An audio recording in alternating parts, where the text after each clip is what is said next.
Hello, my name is Chelsea, and I'm here to present the normal physiology of the heart and the pathophysiology of heart failure. In this slide, you will see the normal anatomy of the heart. The lettering in purple denotes deoxygenated blood, the lettering in red denotes oxygenated blood, and the lettering in green denotes the valves. Blood first enters the heart through the inferior and superior vena cava. Blood starts in the right atrium and is then passed through the tricuspid valve where it enters the right ventricle. From the right ventricle, blood passes through the pulmonic valve into the pulmonic artery where it's pumped into the lungs to become oxygenated. The oxygenated blood re-enters the heart via the left atrium and then passes through the mitral valve into the left ventricle, where it is then pushed through the aortic valve into the aortic artery and then pumped into systemic circulation. Cardiac output is the amount of blood the heart pumps through the circulatory system in 1 minute, and the equation for cardiac output is heart rate times stroke volume. Heart rate is how many times the heart beats in 1 minute, and stroke volume is the amount of blood pumped by the left ventricle of the heart in one contraction. Stroke volume is composed of 3 different components: preload, afterload, and contractility. Preload is the end diastolic volume that stretches out the right or the left ventricle of the heart. Afterload is the pressure against which the heart must work to eject blood during systole, and contractility is the force that the muscle has to contract. A perfect example of heart homeostasis is exercise. Let's say a patient comes to you and tells you that they went to go exercise but hadn't drank any water all day. This would mean that the patient's preload would be reduced because they didn't have enough fluid volume in the system. In order to compensate and achieve homeostasis, the heart would have to increase its contractility and its afterload by vasoconstricting its vessels and making sure that each contraction of the heart was beating stronger in order to compensate for the decreased preload in order to maintain the cardiac output. So now, what is heart failure? Heart failure is when the myocardium is too weak to pump blood and maintain oxygenation needs of the body. Clinically, we are able to evaluate this through a test called a transthoracic echocardiogram, which will reveal the ejection fraction. Ejection fraction is the percentage of blood pumped out of the ventricle. A normal healthy person will have an ejection fraction of about 50 to 70%, but in a heart failure patient, the ejection fraction could be as low as 20%. This is problematic because that means that there is more blood left in the left ventricle, increasing the preload. Increase in preload causes more stretch on the cardiac fibers of the heart.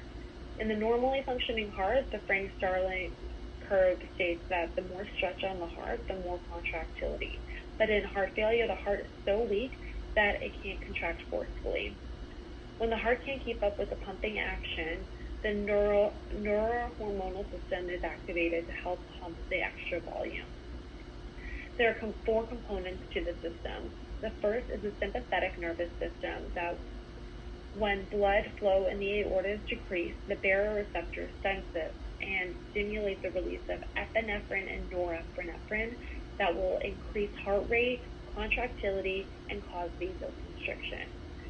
Secondly, when there is a decrease in blood flow to the kidneys notice the decrease in glomerular filtration rate, and the activation of the renin-angiotensin-aldosterone system is activated. We'll review this in the next slide.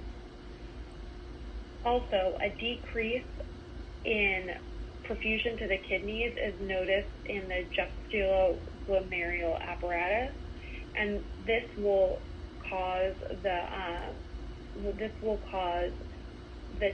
tubular reabsorption of sodium, chloride, and water, which will also be increasing the preload of the heart.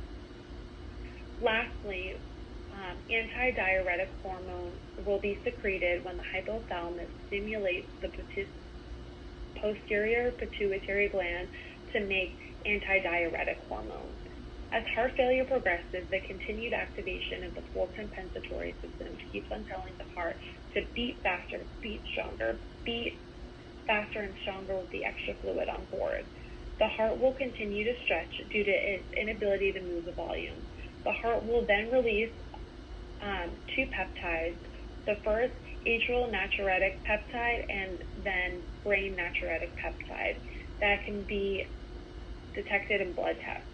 These peptides work as a diuretic to tell the kidneys to release more water, but the ANP and BNP will be overridden by the constant activation of the sympathetic nervous system and the renin-angiotensin-aldosterone system. Ultimately, structural changes will happen to the heart due to the constant stretch, and the heart will become less effective due to its new ball-like shape versus a balloon shape.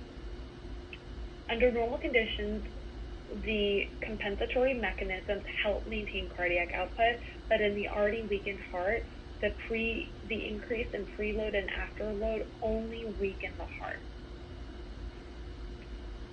There are many causes to heart failure, such as cardiac ischemia, valve dysfunction, hypertension, pregnancy, drug use, severe lung disease, diabetes, and obesity. But the main thing is most people think of heart failure in the elderly, but heart failure can happen to anybody who has a heart. So heart failure can occur at any age. Symptoms of heart failure include tachycardia, a weak pulse, low cardiac output and blood pressure, a third heart sound from the inability for the heart to pump the extra fluid, displaced point of maximal impulse due to the enlarging heart silhouette, cardiomegaly, a wet cough, pulmonary edema, systemic edema, and jugular vein distension.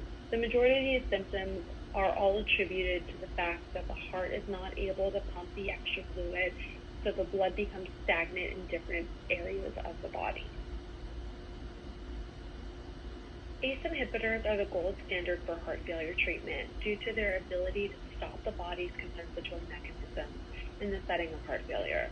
There's no cure for heart failure, but ACE inhibitors, along with other medical treatments, will reduce the symptoms and slow the progression of the disease. As you can see in the diagram, angiotensinogen is created by the liver and is placed into circulation.